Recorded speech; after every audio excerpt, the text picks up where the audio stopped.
días para todos. Buenos días para todos los que se están conectando aquí desde Colombia muy temprano. Sé que empezamos pocos, pero les advierto que va a quedar grabada la reunión.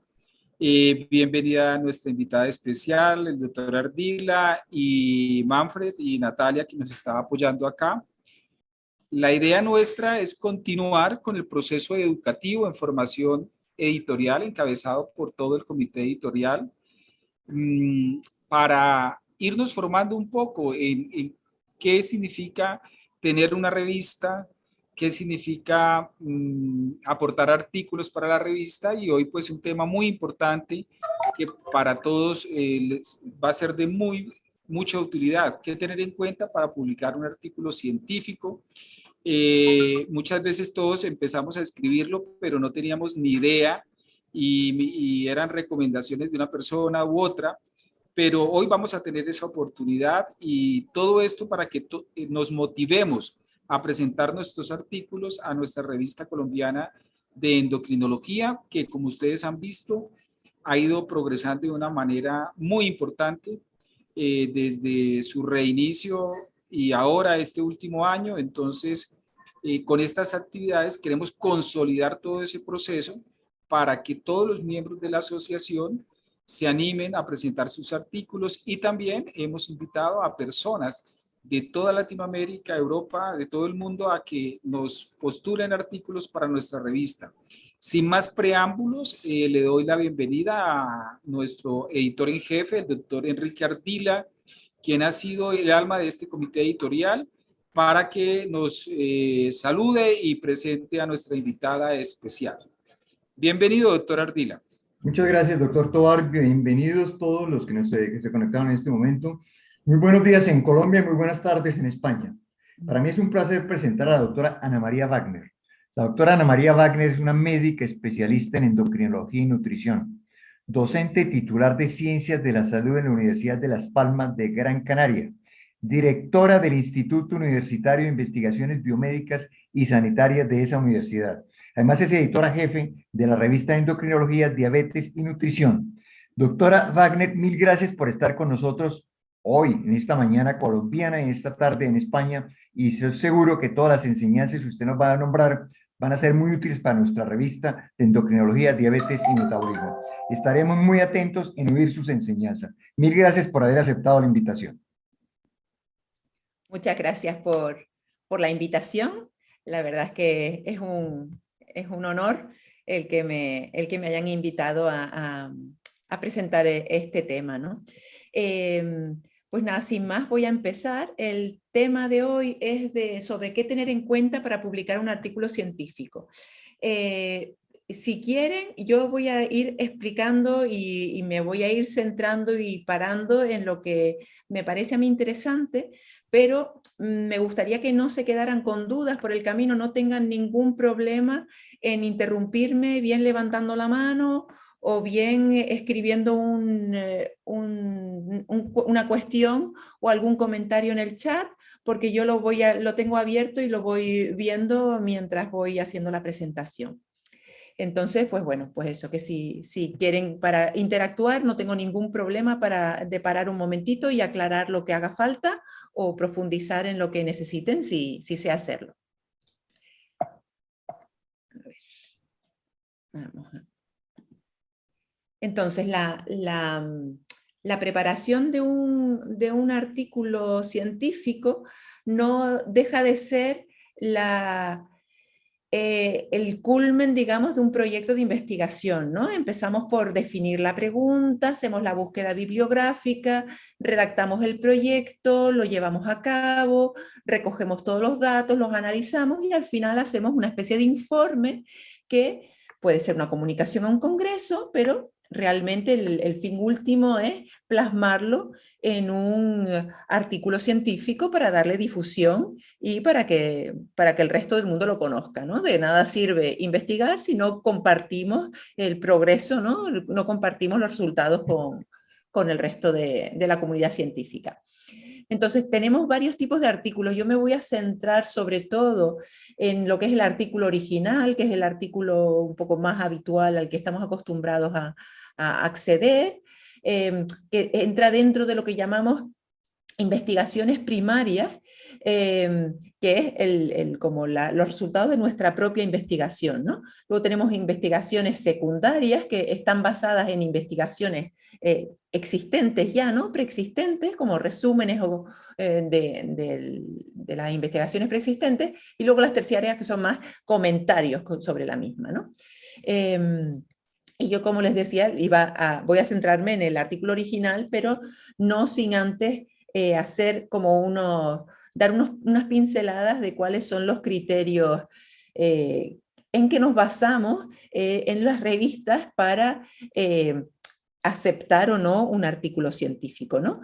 Entre el criterio para admitirlo sería pues la relevancia que tiene, ¿no? El interés del tema. También depende del ámbito de la revista. Normalmente pues hay que escoger una revista que sea del ámbito del trabajo que vamos a presentar, ¿no? Si yo voy a presentar un tema de diabetes, pues no me voy a ir a lo mejor a una revista de dermatología, excepto que sean manifestaciones cutáneas de la diabetes lo que voy a presentar, ¿no? Por ejemplo, ¿no? Luego está la novedad o la originalidad. No es lo mismo hacer un mismo trabajo en un ámbito concreto, el mismo trabajo que se ha hecho en otros sitios ya, que proponer, tener una propuesta diferente de lo que está publicado previamente, ¿no? Eso capta más el interés cuando es algo nuevo, diferente, ¿no? Y luego el diseño del estudio, por supuesto que es algo que tenemos en cuenta, hay un grupo control, es un estudio longitudinal, es un ensayo clínico, ¿no? Todo esto se tiene en cuenta a la hora de decidir si aceptar un artículo. La calidad del texto, ¿se puede leer? ¿Es lógico? Ahí tiene como un hilo conductor, hay una coherencia, lo que dicen los objetivos y lo que se plantea es coherente con el resultado y con las conclusiones. Todo esto se lee, ¿no? Todo esto se ve y muchas veces se toman decisiones solamente con el abstract, ¿no? Con el resumen del artículo, ya muchas veces es suficiente para tomar una decisión sobre hacia dónde va ese artículo, ¿no? Cuando se recibe en la revista. Luego, la revisión bibliográfica que se aporta, o sea, en la discusión y demás, la revisión bibliográfica es actual y está adecuada al problema estudiado o es dispersa, se va un poco por las ramas y demás, ¿no? Y luego el tamaño de la muestra también es algo que se valora, ¿no? No es lo mismo un estudio hecho en 10 personas que un estudio hecho en miles de personas, ¿no? O sea, el interés que despierta es diferente, aunque es verdad que según el diseño del estudio, puede ser muy válido un estudio pequeñito, ¿no? Y luego las causas más frecuentes de rechazo, esto por experiencia propia y por datos publicados sobre cuáles son las causas de rechazo, pues por ejemplo se rechaza cuando muchas veces uno de los motivos es que un estudio sea pequeño o solo de interés local. A veces esto depende no tanto del estudio en sí, sino de cómo lo presentamos. No es lo mismo que yo diga descripción de los pacientes con diabetes que acuden a la consulta monográfica de diabetes en la unidad de endocrino del Hospital Insular de Gran Canaria, que diga descripción del protocolo y respuesta o resultados de la intervención sistemática hecha en un hospital de referencia. Esto ya es una venta diferente, ¿no? Una venta, por decirlo de alguna manera, ¿no? Una descripción, una presentación diferente de cómo hacemos el estudio, ¿no? Esto pues llama la atención a los editores que lo reciben de una forma diferente. Otra razón frecuente para rechazo es una descripción inadecuada e insuficiente de los métodos. A lo mejor hay una introducción que tiene 3 o 4 páginas y luego los métodos son media página. Eso no es aceptable. Hay que contar con detalle los métodos. Ahora entraremos en un poco más de detalle. Otra es sobreinterpretar los resultados, es decir, que los resultados propios, esto es un breakthrough, como dirían los anglosajones, ¿no? Esto es algo que va a cambiar, es muy novedoso y demás, sin ponerlo en el contexto de otros resultados previos que también tienen su valor, ¿no? O llegar a una conclusión que no estaba basada en los resultados, o que el diseño del estudio no permite llegar a esas conclusiones, ¿no? Esto también es causa de rechazo rápido. o si el texto está mal escrito, si no sigue las normas de la revista, porque se nota que es se lo han rechazado a otra revista, lo han trasladado a la nuestra directamente sin hacer adaptación de ningún tipo, pues bueno, eso no sienta bien, ¿no? O si hay faltas de ortografía, si la gramática no es correcta, bueno, todo esto para cualquiera que lo lea es difícil de leer y por tanto pues también ya es una de las razones que puede causar rechazo, ¿no? Que la bibliografía sea antigua, que no sea relevante, o incluso que haga coincidencia con publicaciones previas. Ahora, de forma sistemática, la mayoría de revistas revisan que no se copia y pega de publicaciones previas, y esto pues, es una causa de rechazo clara, ¿no? ¿Cómo escribir un artículo terrible? Vamos a empezar. Luego vamos a ver un poco punto por punto cómo se escribe, cómo se hace bien, ¿no? Pero bueno, el decálogo este me hizo gracia, está publicado por Elsevier y es un poco dándole la vuelta a lo que uno debería hacer, pero poniéndolo en negativo, ¿no? Pues bueno, si quieres que te rechacen el artículo, no te leas las publicaciones previas, plagia, copia y pega de otros sitios, no sigas la estructura del artículo, o sea, esto para qué las instrucciones de la revista, ¿no? Los demás no tienen razón, solo tengo razón yo, ¿no? En la publicación, o describir las cosas de forma ambigua, sin dar concreción, ¿no? De forma inespecífica, que en realidad no se entiende bien lo que uno está diciendo. Citar incorrectamente las publicaciones previas, decir que en esta publicación se dice tal cosa y luego resulta que lo que citamos es otro trabajo que no tiene nada que ver, decir opiniones en lugar de resultados, no ocuparse de la gramática, ortografía, figuras, o ignorar, por supuesto, si luego nos devuelven el trabajo, ignorar lo que nos dicen los revisores y el comité editorial, porque nos tienen manía, ¿no? En realidad, no, bueno, todo esto es un poco casi en clave de humor, un poco puesto al revés lo que habría que hacer, ¿no? Entonces, vamos a ir un poco por partes, de las partes de lo que sería el trabajo, y me voy a centrar en lo que sería un artículo original, que es el más frecuente, lo que más frecuentemente enviaríamos, ¿no? Empezamos, tenemos un título, unos autores con sus filiaciones, el resumen o abstract, que con sus palabras claves, luego la introducción, material y métodos, resultados con sus figuras y tablas, y la discusión o conclusiones, ¿no? Y las conclusiones pueden estar dentro de la discusión. Y la bibliografía, y bueno, luego puede haber todo tipo de anexos y de resultados suplementarios, etcétera, según la revista y según las características del trabajo. El título, ¿cómo debe ser el título también es importante. El título sí puede ser atractivo, que describa un poco de qué va el artículo, incluso a veces de los resultados, ¿no? A veces es un resumen de los resultados, pero debe ser descriptivo, decir el tipo de estudio y ser lo más conciso posible. Este ejemplo, por ejemplo, de un diabetes care del 2015, pues está claro de qué va. Va de intervenciones que hacen recuperar los síntomas de hipoglucemia en adultos con diabetes tipo 1, bastante concreto, ¿no? Y es una revisión sistemática y metaanálisis. Ya uno sabe con este título si le interesa seguir leyendo o no. La autoría. La autoría merece un poquito de discusión porque, por suerte, ahora tenemos una definición de lo que es autoría. ¿Por qué es importante la autoría? Pues claro, porque es un reconocimiento de la participación en el trabajo de investigación. Esto tiene implicaciones académicas clarísimas, ¿no? De currículum, también sociales, de prestigio, ¿no? Si eres autor de según qué publicación, pues bueno, tus compañeros te tienen en consideración, e incluso económicas, sobre todo para financiar investigación futura, y también para quienes se dedican a la investigación a tiempo completo, pues incluso para conseguir su propio sueldo, ¿no? Pero no es solo algo positivo, también es una responsabilidad y cuando uno es autor o autora de un trabajo, tiene que rendir cuentas también. Si se cuestiona algo, tendrá que explicar cómo se hizo, etcétera, etcétera, ¿no? Y de hecho muchas revistas ya piden que se describa cómo contribuyó cada autor o cada autora al trabajo que se presenta, ¿no? ¿Cómo se define la autoría? Según las normas de Vancouver y del Comité Internacional de Editores Médicos, de revistas médicas, tiene que cumplir cuatro criterios. Una contribución sustancial al concepto o diseño del estudio, a la obtención, análisis o interpretación de los resultados, y después Además, en la preparación del manuscrito o la revisión crítica del mismo con aportación intelectual relevante. Y además, cada autor y cada autora tiene que aprobar la versión final del artículo y además aceptar la responsabilidad que conlleva ser autor de un trabajo en cuanto a la exactitud y la integridad del mismo, ¿no? No se trata tampoco se trata de que haya que cumplir los cuatro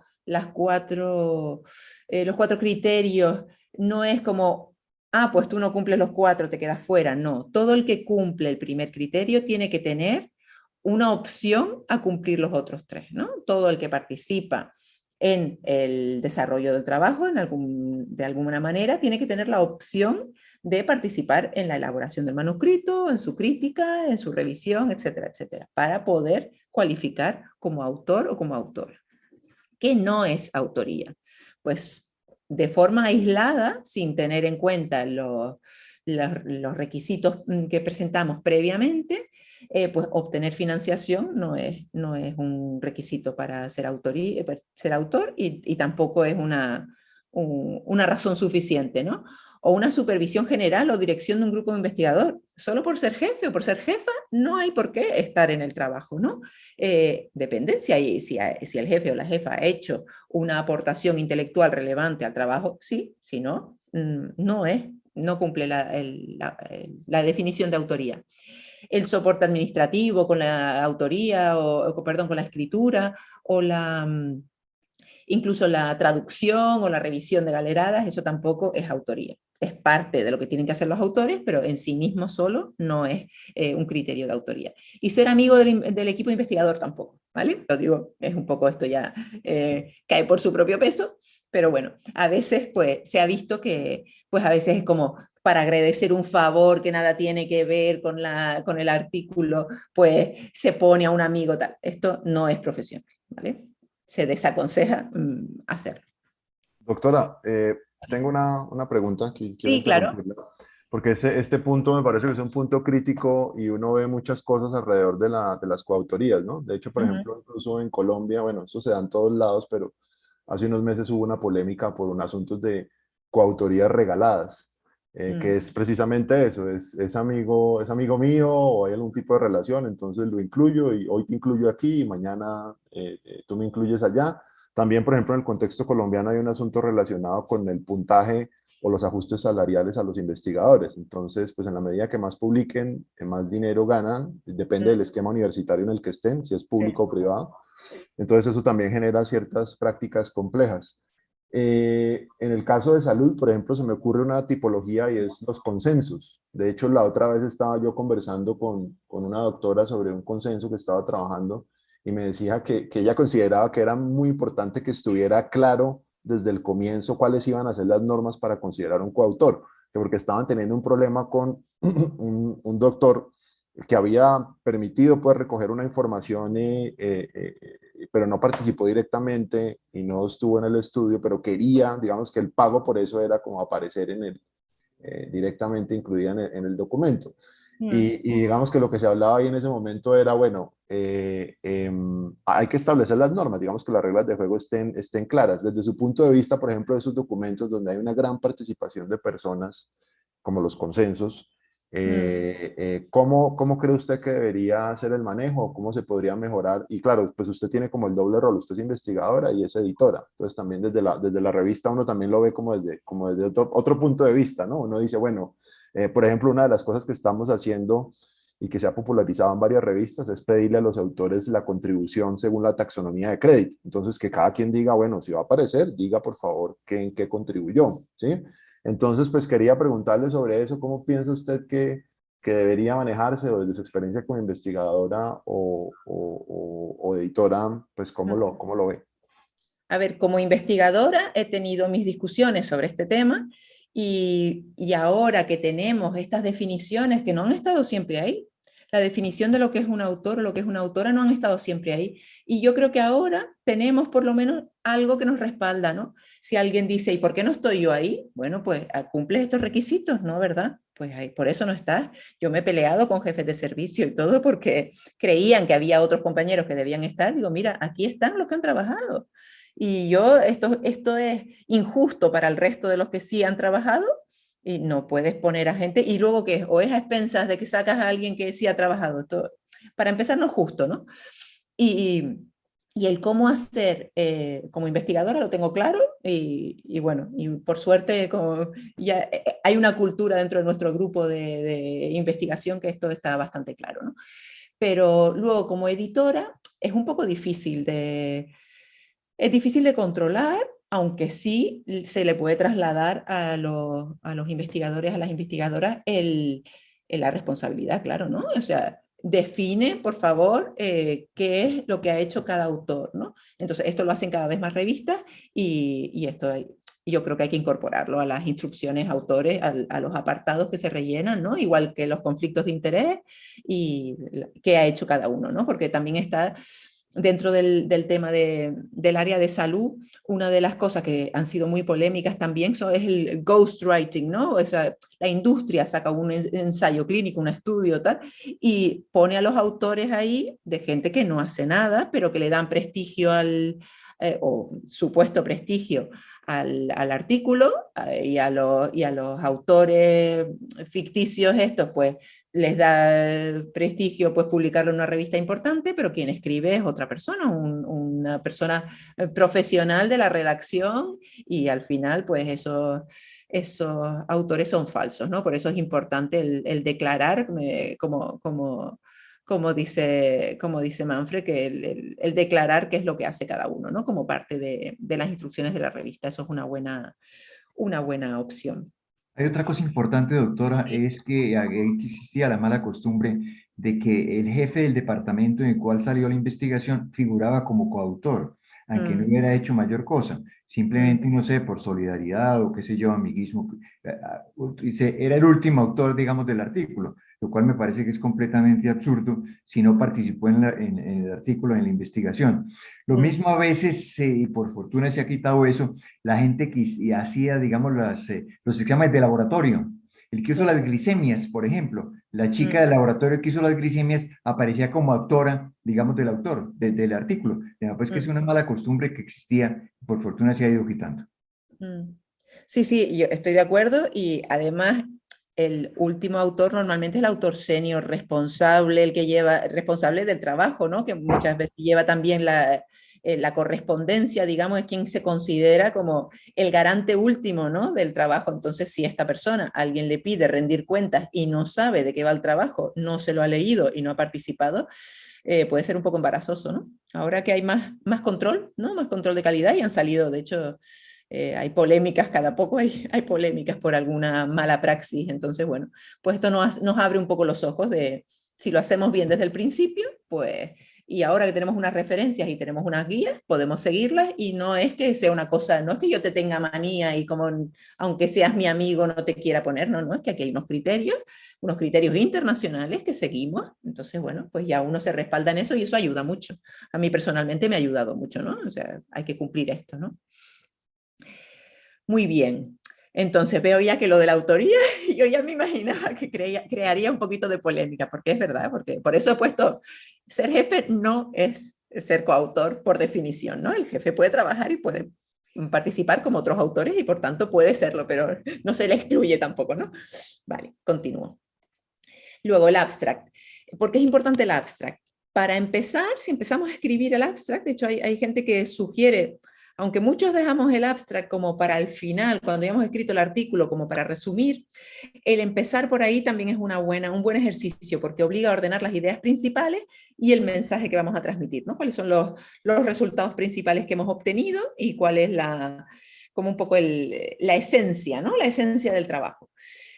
Al enviarlo, pues claro, la decisión del equipo editorial en la revista depende en gran medida del resumen. Si el resumen ya es un desastre, no siguen leyendo. O sea, el editor o la editora rechaza directamente y no lo envía a ningún sitio más, a ningún revisor, ¿no? Por tanto, es importante dedicarle tiempo y cuidado al abstract, ¿no? Y después de la publicación también, porque mucha gente solo lee el abstract y en función del abstract decide si luego va a leer el resto del trabajo o no. Pero aunque no lea el resto del trabajo, con el abstract, si está bien escrito, se van a quedar con la esencia del trabajo, que es lo que queremos, ¿no? ¿Cómo lo preparamos el abstract? El abstract debe ser breve, esto depende luego, el número de palabras depende de la revista, pero 400 palabras no suele ser menos, entre 250 y 300, pero bueno, esto es un poco un rango entre el que puede oscilar, ¿no? Normalmente aunque depende también de la revista, pero suele ser estructurado con la misma estructura prácticamente que el artículo, solo que abreviado, ¿no? Les voy a enseñar un ejemplo. Esto, por ejemplo, es un abstract publicado en Lancet. Y entonces ven arriba está el título, que como decíamos es breve, ¿no? Bueno, es breve, es largo, pero es muy descriptivo y dice lo que es, ¿no? Se compara la monitorización de glucosa continua en tiempo real o escaneada de forma intermitente en adultos con diabetes tipo 1. Y es un ensayo clínico aleatorizado y controlado, multicéntrico, prospectivo y a 6 meses. Muy descriptivo, sabemos de qué va cuando lo leemos, ¿no?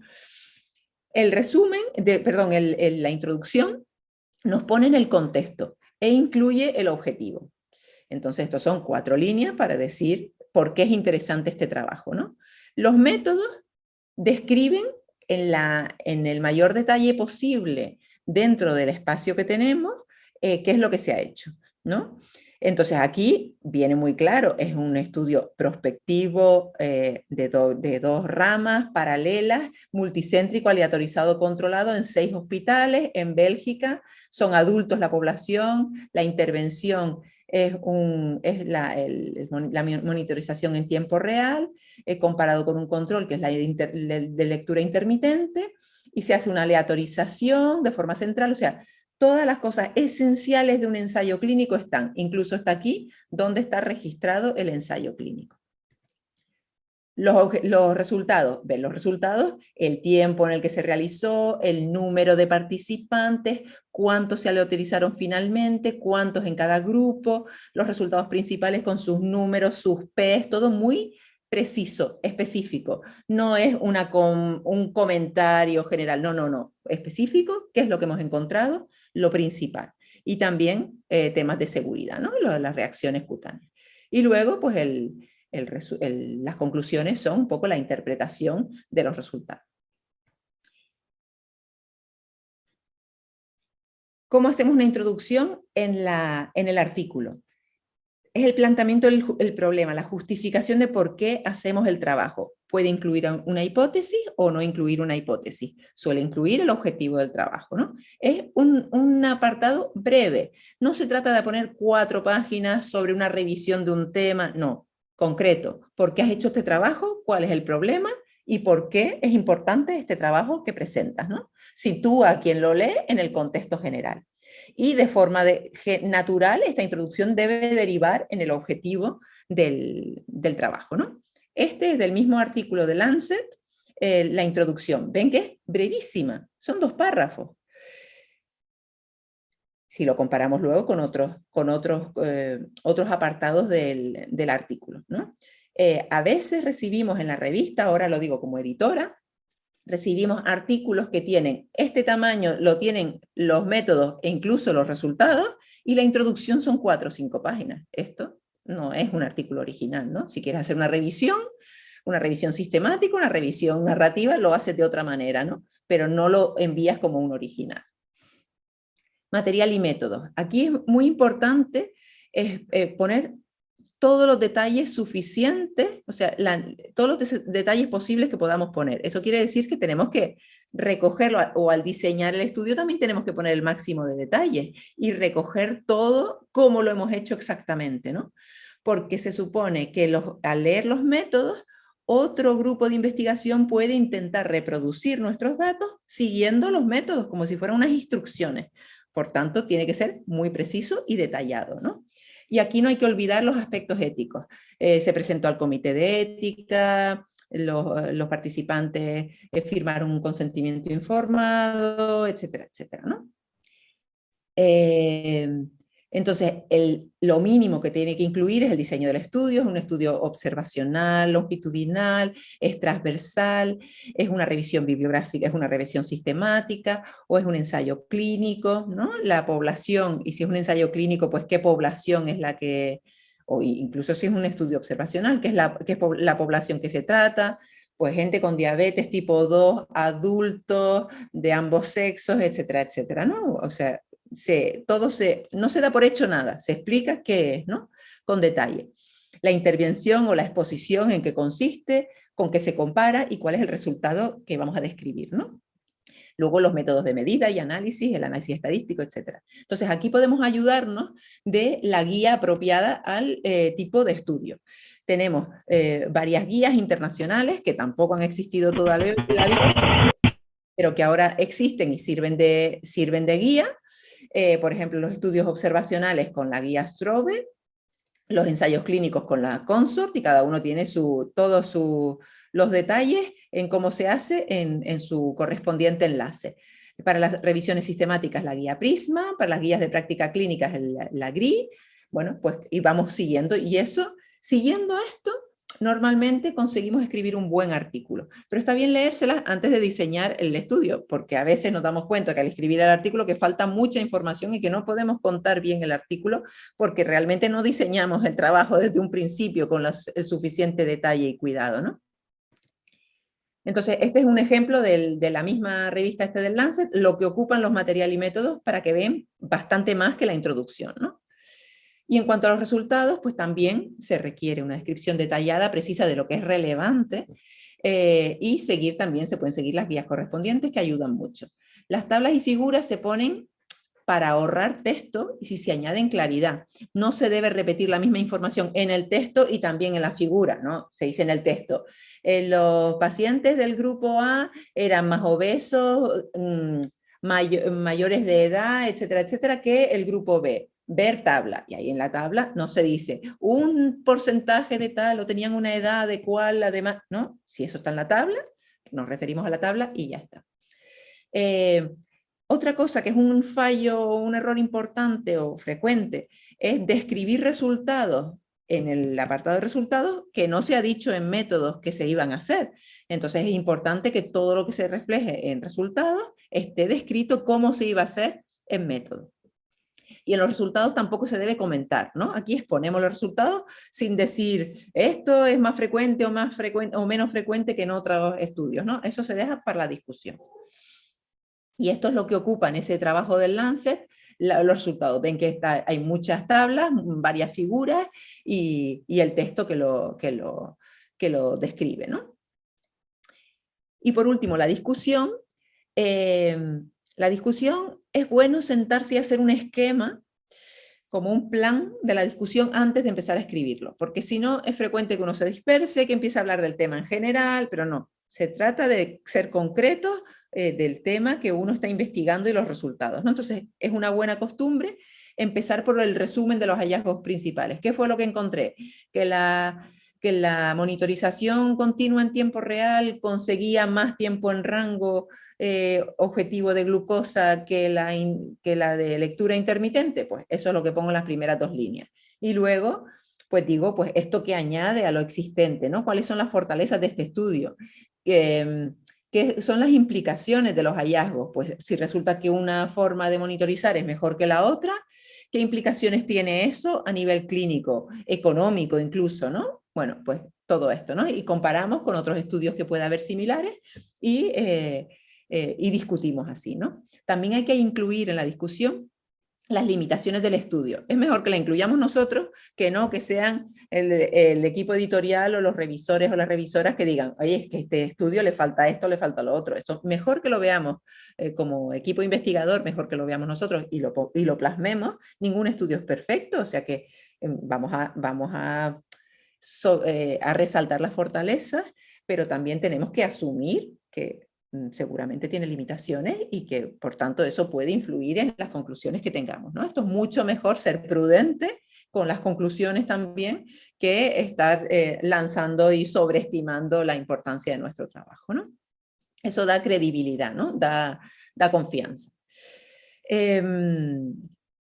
Y cuando se hace la conclusión, no se debe incluir nada que no esté basado en los resultados, ¿vale? O sea que si hemos hecho un estudio longitudinal, observacional, antes y después de la implementación de una educación, un programa educativo, por ejemplo, en gente con diabetes, se me ocurre, pues por el tipo de estudio, de antes, después, sin grupo control, no vamos a poder decir la educación consigue y esto es magnífico y demás. No, con las limitaciones que tenemos, sugiere, ¿no? Este estudio sugiere, pero nos faltaría un grupo control para poder decir a ciencia cierta si es gracias a la intervención o es por otra razón, ¿no?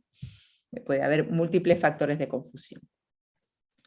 Y luego, después de la conclusión de la discusión, tenemos agradecimiento y otros. En los agradecimientos van los reconocimientos de la gente que ha participado, pero que no llega a cumplir los criterios de autoría, ¿no?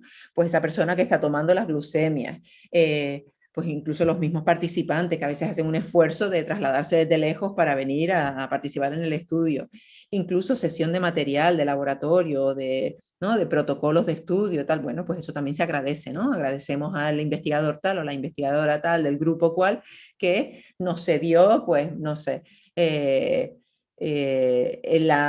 aparato para medir las glucosas con el método de referencia, ¿no? Por ejemplo.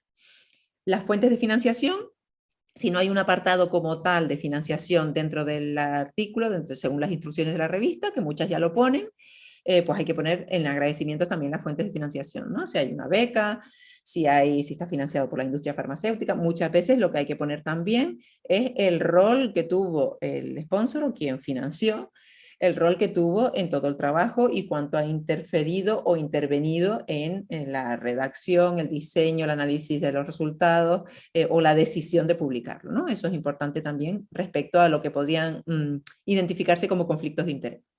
Y luego, pues, en la contribución de cada autor o cada autora, pues cada vez es más frecuente que haya que ponerlo, un poco para garantizar que cada autor o autora, pues, cumple los criterios, ¿no? Luego tenemos más recientemente, las revistas han empezado a incorporar, un poco volviendo a lo que es el resumen, el abstract, ¿no? Para darle mayor visibilidad, mayor difusión, lo que es el abstract gráfico o abstract visual. Aquí tienen un ejemplo del British Medical Journal sobre un estudio de complicaciones del embarazo relacionadas con la diabetes gestacional. Que lo que aquí lo ven muy claro, ¿no? Aquí está el resumen en 3 líneas, el tipo de estudio, las fuentes de las que una revisión sistemática, ¿no? Cuántos ensayos, cuántos estudios incluyeron, el riesgo está todo como muy clarito y muy resumido, ¿no? Sintetizado al máximo, pero nos da una idea de la esencia del artículo, ¿no? Esto ya es un paso más de lo que decimos del abstract o resumen, ¿no? El abstract gráfico. Y vale, ya se supone que tenemos... ¿Quieren comentar algo aquí hasta aquí o seguimos? Porque una vez tenemos escrito el trabajo, tenemos que escoger una revista, ¿no? Si quieren comentar alguna cosa hasta aquí de lo que hemos dicho, ¿no? Vale. Entonces, ¿cómo escogemos la revista? A ver, depende del tipo de resultados que tengamos, ¿no? Y de si son datos, resultados de interés más local o nacional o tendría una relevancia internacional, pues también tenemos que asumir el estudio según las características, pues bueno, a lo mejor es mejor publicar algo que es como muy local o de interés muy local en una revista local o nacional. A ver, en agradecimiento se puede incluir el nombre del par que evaluó el trabajo y que finalmente contribuyó a mejorar incluso. Normalmente no se hace, porque tampoco sabemos quién es muchas veces, ¿no? O si alguien ha leído antes de enviarlo a la revista, sí que se puede incluir, perdón, yo no sé si todo el mundo lo ha visto, pero es que ha salido en el chat, hay una pregunta que dice, en agradecimiento se puede incluir el nombre del par que evaluó el trabajo y que finalmente contribuyó a mejorar e inclusive a reestructurar el artículo. Esto normalmente se incluye cuando es alguien que lo ha hecho antes de enviarlo a la revista. Muchas revistas lo que hacen cada vez más es poner visible quién revisa. Y entonces es una forma de ya darle un reconocimiento a quien hace un trabajo que normalmente es altruista, que no se cobra por revisar, ¿no? Y entonces esto ya lo han incluido muchas revistas dentro del sistema y también hay algunas entidades como por ejemplo Publons que incluye que registran quién revisa, ¿no? Y entonces te incluyen, o por ejemplo, ORCID, la identificación de investigadores, también están recogiendo ahora las revisiones de muchas revistas. Y entonces, pues ahí queda, pues esta persona pues evaluó en esta revista y demás, ¿no? Luego ya depende de la política de cada revista si se hace de forma abierta o es anónimo, ¿no? Eso ya, hay algunas que son más abiertas en cuanto a que todo el mundo sabe quién está revisando y a quién se está revisando, ¿no? Espero haber respondido a la pregunta. Entonces, estábamos hablando de cómo escoger la revista. Pues eso, les decía que si es de interés local, pues lo lógico será que sea una revista local. Si pensamos que tiene un interés general, pues entonces buscaremos una revista acorde a varias cosas. A la temática, ¿no? O sea, una revista que sea del tema en el que hemos investigado, y luego intentaremos que sea una revista de la mayor calidad posible dentro de las que tenemos accesibles, ¿no? Por ejemplo, que esté indexada en PubMed, pues eso le da más visibilidad, ¿no? Porque cuando alguien busca palabras claves, pues encontrará nuestro trabajo también si la revista está indexada en PubMed. Hay que evitar revistas depredadoras. A ver, ¿qué es esto? Estos son revistas que tienen un interés económico, puramente, que declaran que se hace revisión por pares, pero a efectos prácticos lo que hacen es aceptarlo todo, siempre y cuando los autores paguen. Y muchas veces le ponen incluso nombres similares a revistas conocidas, con lo cual pues llama a error, sobre todo en alguien que está escribiendo su primer artículo, lleva pocos escritos, pues a lo mejor no está familiarizado con estas revistas, y entonces es bueno pues consultarlo con alguien que sea más senior, o si no también existe una lista que se va actualizando, que es la lista de Bill, que ahí hay un listado de editoriales y de revistas que son sospechosas, digámoslo así, ¿no? Normalmente las revistas que están indexadas en el Journal Citation Index, etcétera, suelen ser revistas que se puede uno fiar y que uno intenta enviar allí, ¿no? La editorial puede ser si la editorial es de confianza, pues mejor que mejor, ¿no? No tiene por qué ser una editorial grande, pero bueno, si sabemos que es la editorial que lleva la revista de nuestra sociedad, pues eso ya sabemos, ¿no? Que es de confianza. Luego, como autores y como autoras nos importa el tiempo de respuesta, ¿no? Entre que yo envío el trabajo hasta que me responden si lo aceptan o no lo aceptan, ¿cuánto tiempo pasa? Y hasta que se publica, ¿cuánto tiempo pasa? ¿No? Todo esto importa a quien hace su investigación, ¿no? Y luego, pues el factor de impacto también, y también o la audiencia, ¿no? ¿Qué quiero? ¿Qué me interesa más o qué priorizo? ¿Que tenga un factor de impacto, esté indexada, o resulta que este trabajo concreto yo lo que quiero es que llegue a todos los endocrinos de mi país, por ejemplo, ¿no? Y sé que la revista nacional de la sociedad pues le da acceso a todos los endocrinos de la sociedad. Pues bueno, esto ya cada uno decide qué es lo que prioriza, digamos, ¿no? Y según el tipo de trabajo. Luego también depende de la relevancia de los hallazgos, como le decía. También se puede uno como truco inspirar en la bibliografía utilizada, porque uno pues lo que acaba es citando trabajos que son similares o que están relacionados con el tema que uno investiga, y entonces bueno, pues puede uno ver las revistas que ha citado, ¿no? Y viendo esas revistas, dice, a ver, comparado con esta que he citado aquí, la calidad de este trabajo es mejor, es peor, puedo atreverme a enviarlo a esta revista. Bueno, siempre es mejor, si uno no tiene prisa, mejor tirar alto, ¿no? Para rechazarlo siempre a tiempo, que luego además si hay comentarios de revisores y demás, pues podemos mejorar el artículo antes de enviarlo al siguiente, ¿no? Entonces, cosas importantes.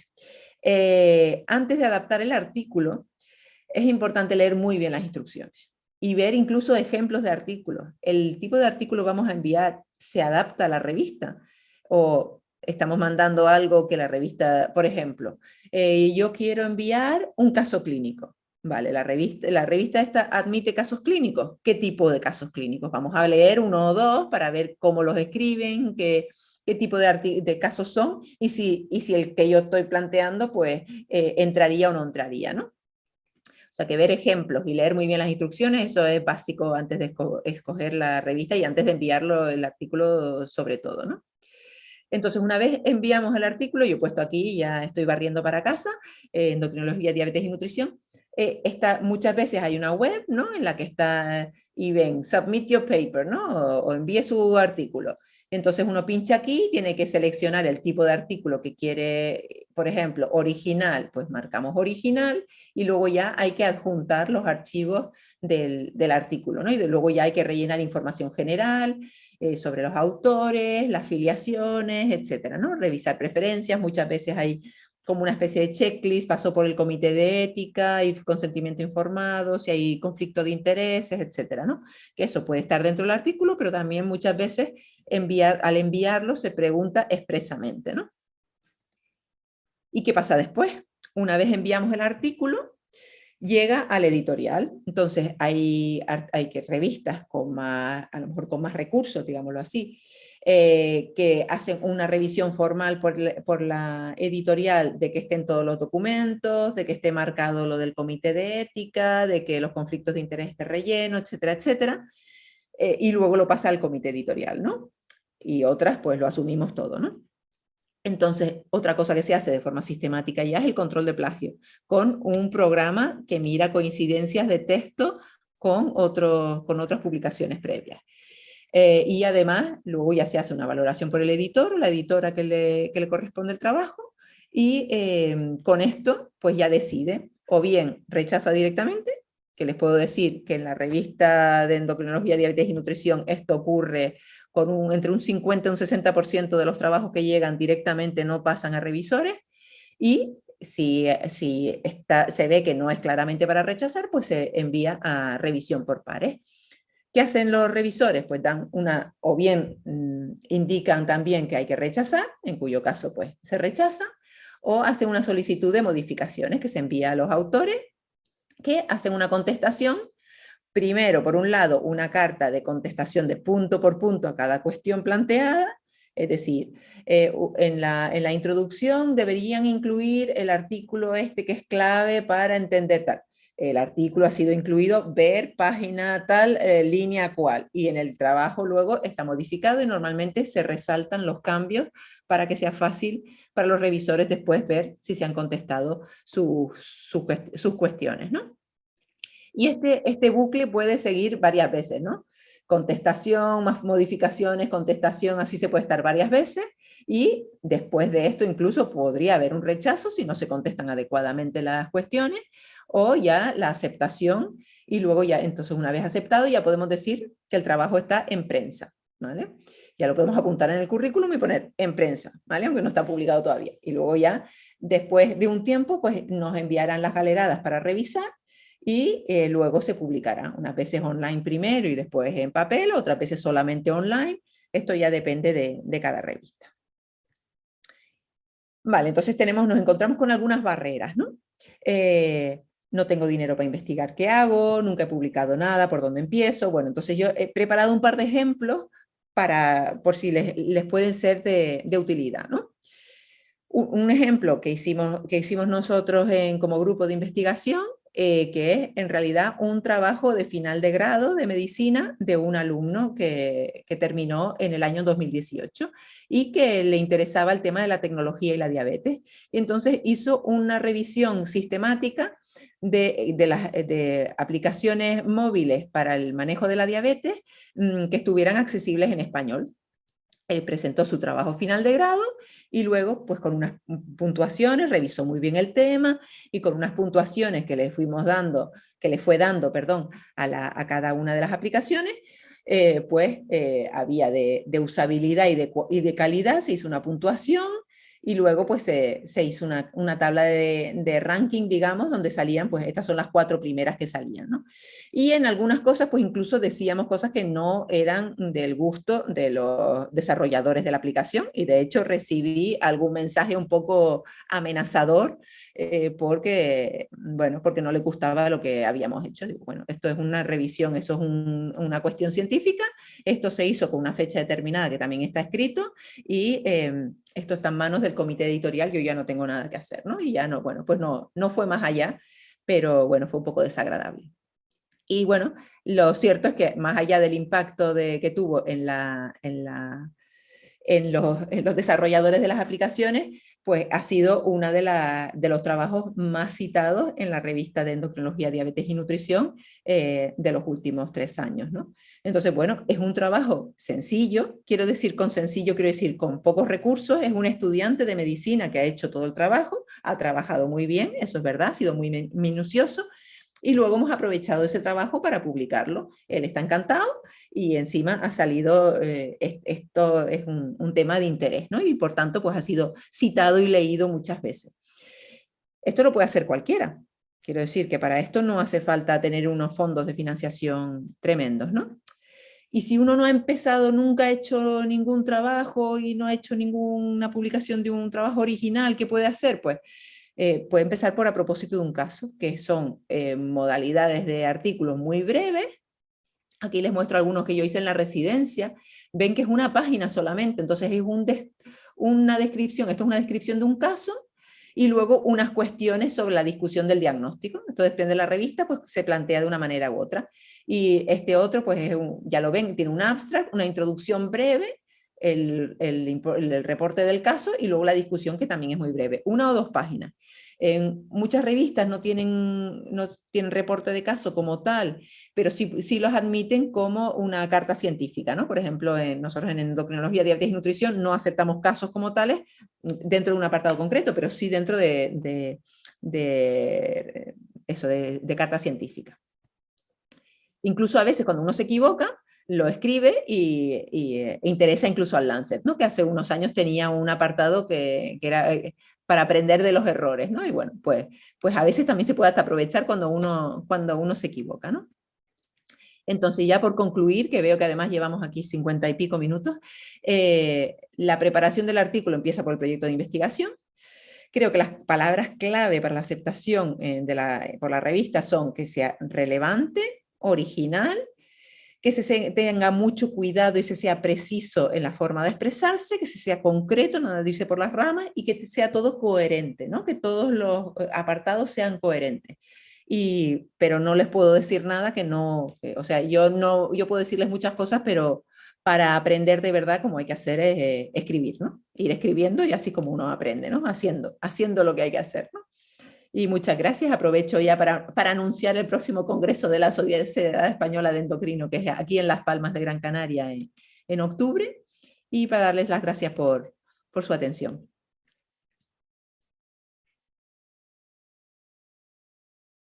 Doctora, mil gracias, muy interesante su presentación, nos enseñó muchísimas cosas. No sé si habrá más preguntas de los asistentes o en el chat. Aquí Carlos Eduardo Jiménez, creo que pone Jiménez, o Jimeno, no sé, no veo el final. ¿Quiere decir algo? Adelante. Bueno, buenos días, doctora Wagner, muchas gracias por la presentación. Yo quisiera hacer un par de preguntas y también que usted nos dé como su experiencia en relación a lo que han vivido ustedes en el proceso editorial de la revista de ustedes en España. Nosotros tenemos un proceso continuo de vinculación de los residentes de endocrinología de Colombia a la publicación continua en las diferentes secciones, inclusive dentro de la revista tenemos una sección denominada Página del Residente para incentivar un poco ese proceso. Quisiera saber, de pronto ustedes en su experiencia, uno, ¿cómo hacen el acompañamiento al proceso editorial? Algunas revistas, el CIBER tiene algunos escenarios en los cuales se da como un apadrinamiento en el proceso de revisión editorial a los digamos que residentes o a los investigadores junior, de tal forma de que en ese proceso, ya sea de aceptación, de corrección, de errores en el trabajo de investigación o de rechazo inclusive, se hace un acompañamiento, un apadrinamiento de tal forma de que sea un proceso formativo y no simplemente muchas gracias por enviar su artículo, no es de interés para nosotros, gracias, pues porque es un escenario posible en la publicación científica. Y el otro escenario es como de pronto ustedes si tienen algún proceso dentro de su revista en el cual aprovechen y optimicen en Colombia, por ejemplo, todos los residentes de endocrinología deben tener un trabajo de grado para poderse graduar, y esto como tal puede llegar a convertirse en una publicación científica que en muchos escenarios queda en los anaqueles de cada una de las universidades, en los repositorios de tesis de cada una de las universidades y pudiera llegar a una publicación científica tranquilamente. No sé si ustedes tengan algún proceso en la revista en la cual cautiven constantemente las facultades, las universidades en la publicación o algún proceso en el cual ustedes se vayan a cada una de las universidades como editores, invitando a los jefes de programas, a los residentes, etcétera, etcétera, a publicar. Y lo otro, pues ya finalmente una última pregunta, en el proceso, en el CIBIER que ustedes tienen, definitivamente el CIBIER es una puerta de entrada grande a Scopus, pues son de la misma casa editorial,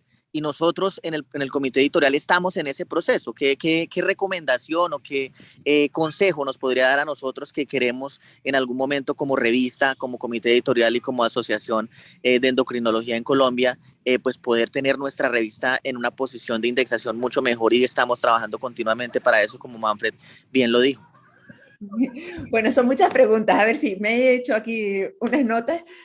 Lo primero, el apadrinamiento. A ver, la verdad es que cuando empezamos con la revista, al principio, de hecho éramos dos revistas, ¿no? Endocrinología y Nutrición y Avances en Diabetología. Y luego se fusionaron, que son una de la Sociedad Española de Endocrino y Nutrición y la otra de la Sociedad Española de Diabetes. Y fusionamos las dos porque lo que hacían era hacerse competencia unas a otras. Y estuvimos en una fase en la que costaba conseguir artículos y en la que estábamos en eso del apadrinamiento, y a veces el comité editorial se implicaba tanto que reescribía artículos enteros porque les parecía que pues si el tema es de interés y tal, pues acompañaba a los autores para conseguir una publicación mejor y una publicación, ¿no? Pero claro, ahora hemos llegado a un punto que el problema es casi de avalancha de trabajo, entonces nos da pena, porque eso es una parte que a medida que crece la revista pierdes un poco, ¿no? Pierdes la parte de acompañamiento de los residentes o el espacio del residente, ¿no? Los casos clínicos pues se quedan ahí en las cartas científicas, que ahí es por donde empiezan muchos residentes, ¿no? La verdad es que lo vamos viendo, ¿no? Que recibimos, casos clínicos se reciben bastante y muchos encajan en las cartas científicas y se publican como tales, o sea que es una forma de empezar, ¿no? Pero es verdad que al crecer, ahora el año pasado recibimos más de 450 artículos en el año, ¿no? Eso quiere decir que cada día cada día recibo un par de ellos. O sea, y tengo que tomar decisiones y no quiero, para que no se acumulen, las tomo sobre la marcha, ¿no? O las mandas a revisores o le asignas a un editor, y entonces son muchas, ¿no? No te da tiempo del acompañamiento, no tenemos recursos para eso ahora mismo, ¿no? Y luego, hablando de los trabajos final de grado, una cosa que no lo hace la revista como tal, pero sí lo hace la Sociedad Española de Endocrino, es en los congresos nacionales tienen una tarifa especial más reducida y como un apartado especial, aunque luego van por temática, ¿no? O sea, se aceptan por temática, pero tienen como una llamada especial a los estudiantes de medicina para que sus trabajos fin de grado los envíen allí, ¿no? Y entonces, bueno, pues la inscripción es muy barata y entonces, bueno, pues lo pueden presentar, ¿no? Y es una forma, a lo mejor no es el artículo directamente, pero sí es una forma previa de un poco enfocarse hacia la investigación. Y luego ya, pues dentro de los grupos de investigación, unos más y otros menos, fomentan que los trabajos finales de grado, por lo menos los mejores, se intenten publicar, ¿no? Claro, esto ya viene en cada universidad, ¿no? Depende más de las universidades y de los grupos y de los tutores y las tutoras dentro de los trabajos finales de grado, que no de la sociedad o de la revista en sí, ¿no? Pero bueno, como llamamiento así con los congresos, creo que es un primer abordaje, y lo mismo se podría aplicar a lo mejor a la revista como llamamiento de trabajos estructurados y que están bien hechos, ¿no? Y respecto a la editorial, la verdad es que el contacto con la editorial yo no lo hice, y lo hacen más las juntas las juntas, en nuestro caso, se encargan las juntas de las sociedades, ¿no? El comité editorial está puesto ahí para velar por la calidad científica de los artículos, y no entramos ni en negociaciones con la editorial, ni en escoger editorial, ni nada, con lo cual siento que ahí no tengo mucha cosa que decir, ¿no? Previamente era Doima la editorial, y luego cambiaron por el Sevier, y yo entiendo que eso le ha dado también mayor visibilidad, pero es algo sobre lo que puedo hablar menos, ¿no? Veo que hay otra pregunta aquí de Eric Hernández. Doctor Hernández, lo oímos. ¿Sí? Eric. Ya, aló. Ahora sí. Buenos días. Gracias por su magnífica presentación. Quisiera preguntar un poquito sobre el asunto de los costos en las revistas indexadas. A veces uno mira todas las instrucciones del autor, pero cuando le dicen que son $3.400, ya uno empieza a rascarse la cabeza. ¿Cómo se puede manejar eso realmente? ¿Qué tanto funcionan esas subvenciones que dicen que a veces hay? No sé, un poquito que nos amplíes el tema y gracias por todo, Ana María. A ver, esto depende de las revistas, claro, ¿no? Cada vez hay más revistas, sobre todo muchas indexadas, ¿no? Que tienen una tarifa de publicación, ¿no?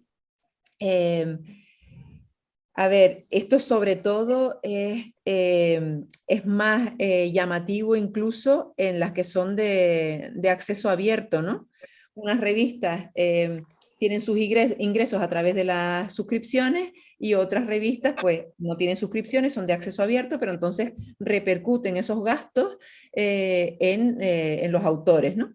Y eso es un problema, eso realmente es un problema, sobre todo cuando la investigación que se quiere publicar no está financiada, porque ahora cuando se pide un proyecto de investigación casi siempre o muchas veces hay un requisito que es publicar en abierto. Y entonces dentro de lo que se pide, dentro del presupuesto, está la publicación. Y bueno, si uno tiene un proyecto financiado, pues eso es menos problema, ¿no? Sí es verdad que muchas de las revistas o editoriales que cobran por los gastos de publicación tienen acuerdos con universidades, acuerdos con sociedades, esto se puede ver, ¿no? Y entonces eso consiguen un descuento. Con algunas entidades y con algunos países también tienen un waiver completo, ¿no? Que no cobran, pero esto ya es ver si uno está en la lista de quienes se pueden beneficiar de esto, ¿no? La verdad es que esto está convirtiéndose en un problema porque además los gastos de publicación están subiendo mucho. En algunas revistas es algo escandaloso, ¿no? Entonces, solución no se me ocurre más que buscar la financiación para la investigación en sí y dentro poner en el presupuesto, pues poner los gastos de publicación también, ¿no? Endocrinología, diabetes y nutrición de momento no cobra por recibir artículos. Mil gracias. No sé si habrá otras preguntas. Doctor, a nivel de los artículos que son financiados en parte por la industria farmacéutica, ¿cómo lo manejan ustedes? No sé a qué se refiere. Cuando el trabajo está financiado por la industria o cuando es directamente la industria que escribe el trabajo, es que no sé exactamente qué. Las dos Si cosas, quieren las hacer dos un cosas. suplemento o si quieren hacer un suplemento financiado por la industria, ¿cuál es el...? Las dos cosas, y artículos financiados por la industria Vale. farmacéutica, por ejemplo, sería importante conocer su opinión, cómo lo manejan ustedes. Claro, a ver, si el artículo, si es un trabajo que ha sido, pero lo envían los investigadores, ¿no? Tampoco hay que ver la calidad del trabajo, ¿no? Y luego los investigadores tienen que declarar sus conflictos de interés, ¿no?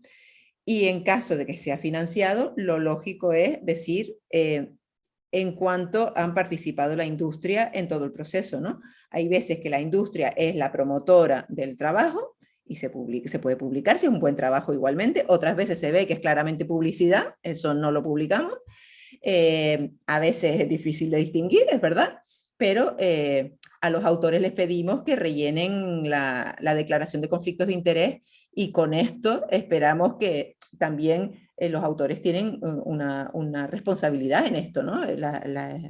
Las revistas no pueden saber hasta los últimos detalles de lo que se esconde detrás de los trabajos, ¿no? Pero sí que ponemos en marcha mecanismos como esto, lo de la declaración de conflictos de interés, ¿no? Y luego, respecto a suplementos financiados y tal, eso nosotros ya no lo tenemos. Hubo una época que sí, pero ahora la revista que está indexada, esto tiene un factor de impacto, esto puede repercutir negativamente en el factor de impacto y priorizamos ahora la calidad. A veces tenemos nuestras dificultades con las juntas porque tiene que ser sostenible también, ¿no? Entonces, bueno, esto no siempre es fácil, pero hasta ahora en la época actual de la revista no hay suplementos financiados. Doctora, mil gracias. No sé si habrá otras preguntas para la doctora Wagner. No sé si en el chat tenemos otras preguntas, Manfred. No, no hay más preguntas, hay solo Ok. saludos y, Sí, no y hay más buenas preguntas. palabras. Sí, doctora Ana María, pues la charla ha sido, yo creo que muy enriquecedora. Ha dado como un panorama general sobre lo que se necesita o lo que se debe tener en cuenta a la hora de publicar, no solamente el detalle de los textos, sino también como del proceso. Y buena parte de lo que usted ha dicho, pues también se aplica para la revista colombiana de endocrinología, ¿sí? Pues digamos que es importante y parte también del propósito de esta charla, yo se lo dije al comienzo, es que pues nosotros queremos que mientras los endocrinólogos que hacen parte de la asociación y todos los especialistas que están, leen la revista, conocen nuestra revista, pues también participan y como autores en otras revistas por fuera. Entonces, pues, y de todas maneras, en este asunto de ir posicionando, de ir consolidando, pues es muy importante el apoyo y la cooperación con otros proyectos editoriales, pues que están mucho más consolidados. Yo solamente para cerrar quería hacer digamos que hacer un énfasis en algo que usted ha mostrado, que a veces se pierde, y es el asunto de los resúmenes. Me parece muy interesante cuando usted habla de esos resúmenes graficados o esas infografías. Yo de hecho conozco el caso de una revista española de otra área, en la que ellos desde el comienzo tomaron la decisión de hacer infografías y tenían el plan muy claro. Yo hablé con el editor en esa época, como en 2014, que estaba en casi nada la revista y hoy en día está en cuartil uno, tanto en Scopus como en WOS, porque tiene una estrategia muy fuerte, muy bien trazada para lograr que los contenidos lleguen a los lectores y lleguen de manera pues, muy fácil. Y esta es una estrategia maravillosa. Y también de parte de los autores, a veces se pierde, digamos que no se le da la importancia que tienen los resúmenes y muchas veces, como usted lo dijo, es definitivo en el proceso de selección o el filtro que hace el editor para saber si pasa o no. Si eso está mal, pues imagínese cómo estará el resto. Entonces digamos que ahí es algo muy importante que a veces no se tiene en cuenta, pues porque esa es la cara de presentación de los artículos. Y nosotros, pues yo creo que usted también a veces lo sufre, ¿no? Ver uno cosas que tiene que rehacer el resumen, que el resumen sea estructurado, ¿sí? Pues para que corresponda a la política de la revista. Entonces, pues no, pues la charla fue muy enriquecedora y le agradezco muchísimo pues la disposición pues para darla. Y también pues espero que sigamos en contacto y que también pues varios se animen a participar en la revista de diabetes, de endocrinología, diabetes y nutrición.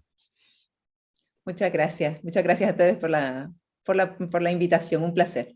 Doctora Wagner, mil gracias por la presentación, fue muy enriquecedora para nosotros. Esperamos tenerlo de nuevo y ojalá que algún día nos acompañe aquí en un congreso de endocrinología aquí en Colombia. Muy bien, gracias. Mil gracias, doctora Wagner, de nuevo y mil gracias a todos los asistentes por sus aportes. Muchísimas gracias y les deseamos a todos un feliz día.